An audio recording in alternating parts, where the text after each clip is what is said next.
பாடி ஐம்பது நிலங்களிலே உறுதி இணைக்காலக்கூடிய நங்கு மன்னனுக்கும் நங்கு மகுடைக்கு வளர்ப்புமான நம்முடைய என் பெயர் வட்டி இருந்தாலும் தமிழ் என்ற அழகில் அழகு என்றார் முருகன். இப்படியாப்பட்ட முருகன் வணங்க வேண்டும்.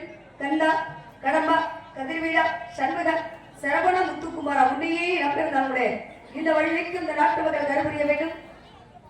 முருகனை வணங்க வேண்டும். முருகா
கண்ணும் தோன்றல மண்ணும் தோன்றல உலகத்தில் தோன்றியது தமிழ்.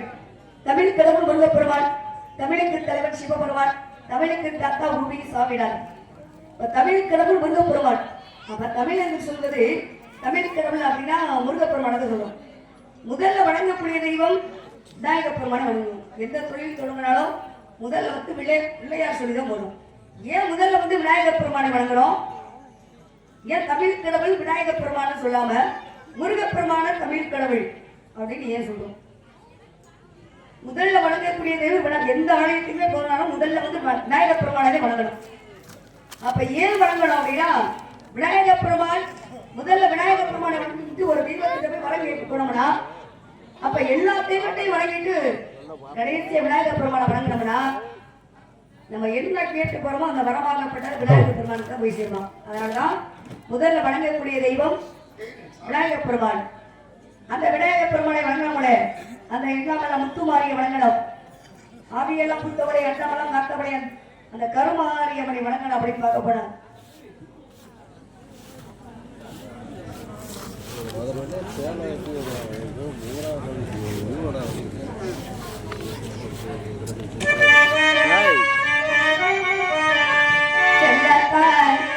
செல்ல மாறியாத்தால் நிகழ்ச்சியில் வந்து அருகில் ஆடில் இல்லாத்தான்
இங்கே வள்ளியாக நடிக்கும் ரேடியோரை அவர்களுக்கு எங்கள் கிராமத்து சார்பாக கொண்டாடப்படப்படுகிறது.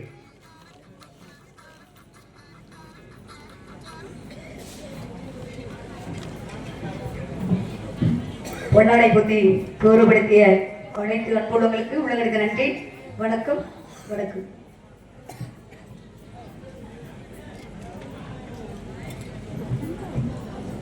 இப்படியெல்லாம் நம்முடைய நம்பி மன்னனுக்கு நங்கை மகனுக்கு 7 ஆம்பளை பிள்ளைங்க. 7 ஆம்பளை பிள்ளை இருந்தாலும் அவங்களுக்கு ஒரு கவலை. 7 ஆம்பளை பிள்ளை இருக்கு, அப்படியே கவலைப்படணும். 7 ஆம்பளை பிள்ளை இருந்தா கூட எவ்வளவு சொத்து சுகம் இருந்தாலும் எவ்வளவு பெரிய வீடா இருந்தாலும் அந்த வீட்டுக்கு ஒரு பொம்பளை பிள்ளை அந்த வீடு அந்த வீடா இருக்காது. பெண்கள்னாவே மகாலட்சுமி தான். அப்ப மகாலட்சுமி இல்லாத வீட்டுல என்றைக்கும் வீடு சிறப்பா இருக்காது. அப்ப அதே நேரத்தில் மங்களகரமா இருக்கணும்னா பெண்கள் இருக்கணும். அப்ப பெண்கள் இல்லாத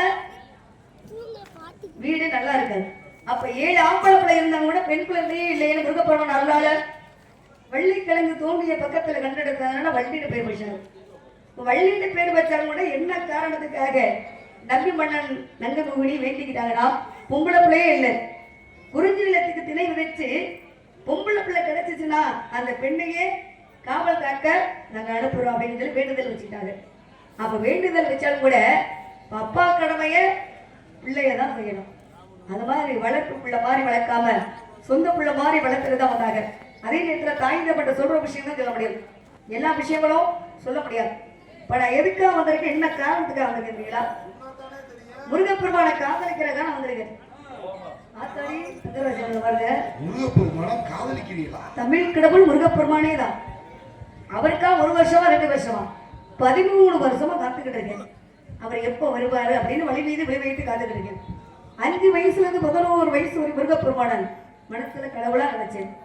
12ல இருந்து 13 வயசு நடந்து முடிகிறவர்களையும் முருகப்பெருமான் எனக்கு மாலை பார்க்கணும். ஆனா இந்த வயசுல தான் ஆசை வரணும். மறு எந்த வயசுல ஆசை வரணும்? முருகப்பெருமானுக்காக நான் காத்துக்கிட்டு இருக்கேன். இப்ப முருகப்பெருமான நான் காதலிக்கிறேங்க.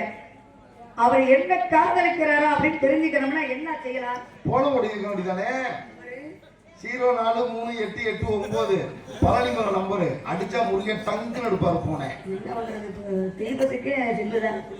ஆனா உலகத்துல ஒரு மனிதன் வெயிலையும் தாங்கிக்கணும், மழையும் தாங்கிக்கணும், இடியையும் தாங்கிக்கணும். ஒரு குடும்பத்துல அதே போலதான் ஒரு குடும்பத்துல என்ன நடந்தாலும் மனம் கோணாமல் அந்த குடும்பத்தை வச்சு காப்பாத்தினதான் ஒரு குடும்பத்தை கொண்டு போக முடியும். அது மாதிரி இந்த உலகத்துல நல்லதும் இருக்கு, கெட்டதும் இருக்கு. அப்ப நம்ம எடுத்துக்கக்கூடிய விஷயங்கள் மட்டும் நல்ல விஷயங்கள் மட்டும்தான் நம்ம எடுத்துக்கணும். அப்ப கெட்ட விஷயமே இல்லை அப்படின்னு நம்மளாக அந்த ஊத்துறணும். அது மாதிரி முருகப்பெருமானுக்காக நான் காத்துக்கிட்டு இருக்கேன். அவர் எப்ப வருவாரு, அவருக்காக ஏன் மனசுலாசம்